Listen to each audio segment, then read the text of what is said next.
It has been a while since I last reviewed a magnetic planar IEM. So long story short, I have with me here today another magnetic planar, and this one is from SHOZY. The model is P20 here. Okay, price at 139 US dollar, as you can see here on Linsol Audio. This, what you're gonna get inside the box is just the IEM itself, this cable and some silicone tips. So pretty much a very simple affair. As for the IEM itself, let's just have a look here, the configuration. First and foremost, this is entirely made of CNC aluminum. So there's a good heft to it and ergonomically very well designed as well. So despite the weight and everything, I was able to wear this comfortably. And you would notice that I am using my own foam tips. So the entirety of my review will be based on using this KZ foam tips. Okay, so inside, it is equipped with 14.5 mm magnetic planar driver, single, which is pretty much, I would say, that becoming something which is a bit more common nowadays, something anywhere between 14.5 mm to all the way to 15.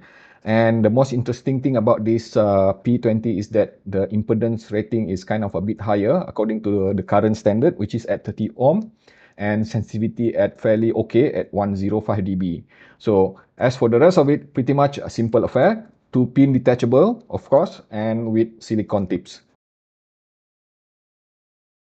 In order to talk about the sound aspect of this P20, let's just talk about driving it. It is a magnetic planar after all. So for example, the first time when I received it, okay, I played directly with my phone here, which is Sony Xperia 1 Mark IV, straight from this 3.5 mm single-ended.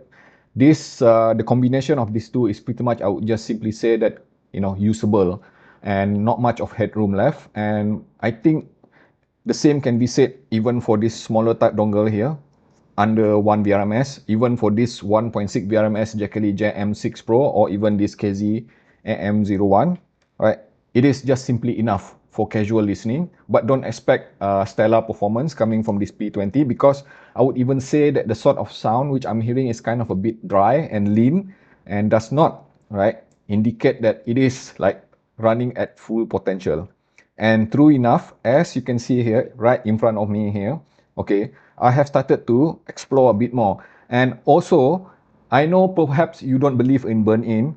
Do not judge this P20 right out of the box, okay? It requires at least 100 hours of burn-in, okay? And I set it aside for 100 hours, okay? And in between gaps, I tried, to hear some any kind of improvement. Yes, indeed, it was improved quite a lot. Initially, I would even define it as being slightly metallic sounding, but then after 100 hour mark, it sounded a lot more natural. But I will talk a bit more on that after this. So as you can see here, again, like I say, it scales really well with power. So let me just share you this, okay? My notes here, okay? First and foremost, need power to shine. So this P20 sounded the best, the most analytical when attached to my this Burson Audio Playmate 2 here, which is running on V7 op amp. My most resolving and most analytical DAC amp in front of me here, my reference. And it sounded, right, in fact, the most well balanced when attached to this FEO Q15. Okay.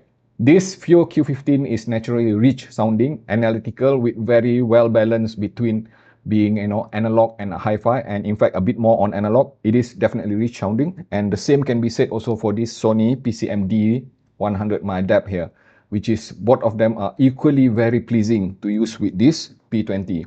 And following from that, of course, I will also attach it to my JDS Lab Atom 2 and Atom 2 DAC. Okay. And the sort of sound that I'm getting is that it improved on the expanse and the staging itself.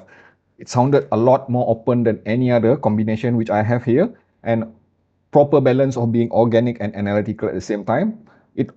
I also tested it with this Hebe FC6, which is rich sounding dongle, the champion for DongleMadness, and also this FEO BTR15 here.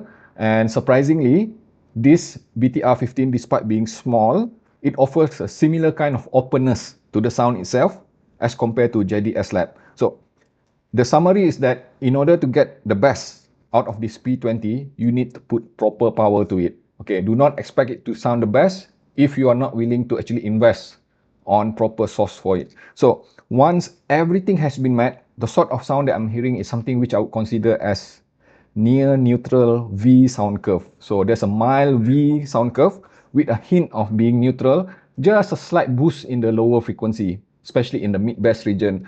Overall, I would say that once power has been actually achieved, all right, proper burn-in and everything, the overall timbre, the tonality of this P20 is admirably very organic. I am hearing, I would even say that when attached to this Q15 here, it tends to sound a bit warm, okay? Which means that there's a pleasant tonality to the sound itself, anyway from upper mid-range to lower mid-range, all the way to the lower frequency. There's a richness to the sound itself, the texture and the definition. Female vocal sounded so rich and engaging, but still, alright, I would even consider that as being neutral, not exactly colored. It's just that it is transparent. So transparency is definitely good with this P20. So does the resolution, the imaging itself, as per expected for this kind of magnetic planar of this caliber. And then let's talk about the upper frequency itself. Okay, so if you are familiar with magnetic planar, especially Hi-Fi Man sort of magnetic planar like, HE400 SE or even Hi-Fi Man Sundara at the back here, okay, this is not as bright sounding as those magnetic planar, or even if compare with some other magnetic planar like, S12 Pro from Let's Sure, or even Hidis MP145. So this is something which I would say that suitable for people who are sensitive to upper frequency. There is sparkle and energy to the treble itself, okay, air and everything, but it does not present it in a way that I would even consider anywhere near being offensive. But it may not satisfy treble head, okay. When it comes to the mid-range itself, the upper mid-range, admirably, I would say that again, impressive performance. Due to that transparency, I was able to hear proper soprano vocal, especially from Alison Krauss. Even when she pitched her vocal, there's no hint of peanut glare or anything like that. The instrument attack is fast, tidy, with crisp decay. And then let's talk about the lower frequency. Now, I would just simply clarify this and declare that if you love big bass, perhaps P20 is definitely not for you, because the sort of performance, like I noted earlier, the overall tuning for this P20 hovers closer to neutral sort of V sound curve. So which means that the bass itself is not so prominent from the perspective of people who love big bass. But from somebody who is like a neutral purist like me, it is still elevated, but to a point that I would consider as pleasing. So there's proper amount of impact when the song require it. Otherwise, when I listen to classical, something like Vivaldi, alright, it is just simply flat out neutral, okay? But when I listen to certain Diana Krall jazz, then I can hear fast and tidy attack of bass with crisp decay. Focus a bit more on being crisp rather than smooth. Looking at the remaining technical aspect of this P20, talking about soundstage, I would say that it also depends on what type of listening partner you attach it to. For example, I already mentioned earlier, it sounded wide and open if attached to this BTR15 here, and especially with JDS Lab Atom 2, the amp, okay, but not so open sounding or wide when attached to Hebe FC6, probably because of this R2R, which is a bit more frontal. But otherwise, I would classify it as being a traditional stereo, which means that it is purely suitable for music, but not suitable for gaming.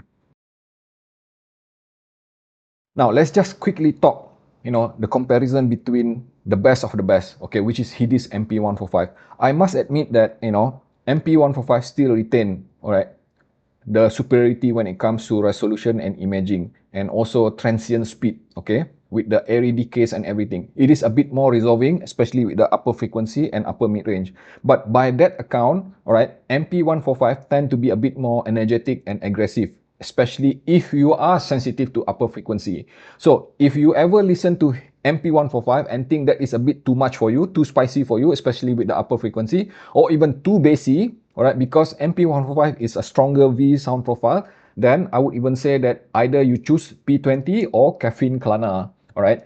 And when compared with Dunu Talos is even sharper with the upper frequency. So it is definitely meant for people who love treble. So the way I rate it is that because these two, Talos and MP145 or even Heyday, alright, they are very bold with the sound presentation.